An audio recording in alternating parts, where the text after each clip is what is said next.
Hey guys, back again with a quick video. So this one is for all you restaurants out there. So if you have like a window display up in your restaurant and you want to let customers know that are walking by, there's a lot of heavy foot traffic outside your restaurant, and you want to let them know that they can make a reservation. So to do that, we're just going to go over to templates and look for a template we have ready for OpenTable.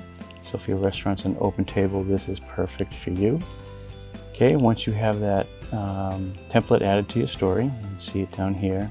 These are all the medias in your story, and now we have the OpenTable template in there. So what you want to do is go ahead and delete the QR code that came with the template, and go over up here. You'll see a barcode, and you click on that, and then go over to your OpenTable account and copy that URL. Go back to your Display.Stream account. Enter that URL and create that QR code. So take that QR code and scale it into the box and hit save. Okay, now you can see that we have a story running here. This is currently running on the display, and a window display actually. And now what's part of that story is this media to make a reservation. So all the customer has to do is scan that QR code, and they can book their reservation right there before even having to come into the restaurant.